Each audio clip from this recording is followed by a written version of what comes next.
It is the Savage Nation. We're doing this and that. We're not doing much politics tonight. We may do it again tomorrow when it comes up. There was a big news story today. The next caller will definitely trigger that one.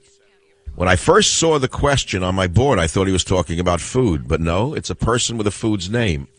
Ward in Pittsburgh, PA. Tell us your question, please. Well, I'm just curious about your thoughts about Ambassador Rice withdrawing her name from consideration to be Secretary of State. And my feeling was that I think it's really to avoid the confirmation hearings and having anything at all brought up about the Benghazi debacle. No, I think you said it all. When I looked at the board, it said your name, Ward, Pittsburgh, PA. It says Savage opinion on Rice withdrawal. So I said, I've never heard of anyone addicted to rice. That's an odd call. And then my call screen,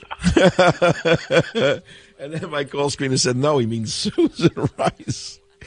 There's no question. Well, yeah, but Dr. Savage, I've got to tell you, like what you just told us about vitamin C. I'm 55 and I have my own physical problems, and everything when you talk about the stuff that you talk about nutrition and vitamins and herbs, I listen to it intently. Well, I know more about it than people may imagine. I mean, I started in those fields. I spent 30 years of my life in those fields. I ate, slept, and drank it. I lived in the islands, the South Pacific, looking at folk remedies. And these were the best, in some ways, the most interesting years of my life. But I put it behind me, but I haven't exactly forgotten everything that I learned.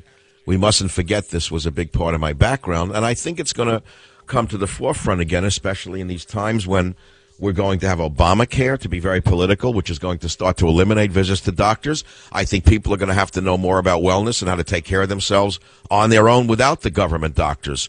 So there's a very real reason that I'm doing this right now. It may sound like it's a health-oriented show, but believe me, there's nothing more political than health, as we saw with the communists who have seized the government. One of the first things that Fidel Castro did was socialize medicine in Cuba. It's a long dream and well known that communists always socialize medicine the minute they seize power, because it's the greatest way to control the data and the life of an individual from cradle to grave, which is exactly what the communists in this administration have done. There's no question about it. But let's go back to the Susan Rice issue. If you think that the Republicans are all wimps and weak, you're wrong.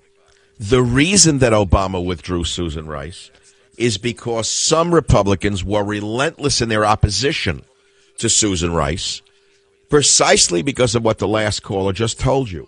They told the Obama-icks, the Obama maniacs, straight out, we are going to get to the bottom of this Benghazi debacle during the Rice hearings. Go ahead, make our day.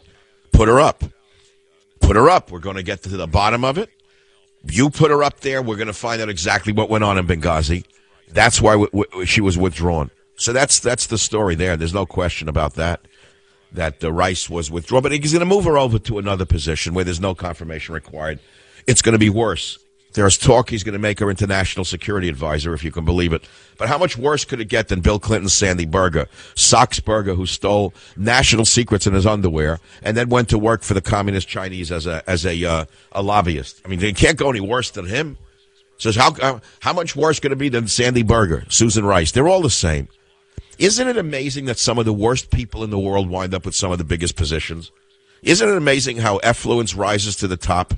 No matter how you try to avoid it, affluence seems to rise to the top. What qualifications does Susan Rice have to be national security advisor? Zero. But what qualifications did a dirty lawyer have to become national security advisor? Zero. So, getting feedback in my ears, I'm going crazy from it. No matter what I do, we have to get the board straightened out here before I have a nervous breakdown.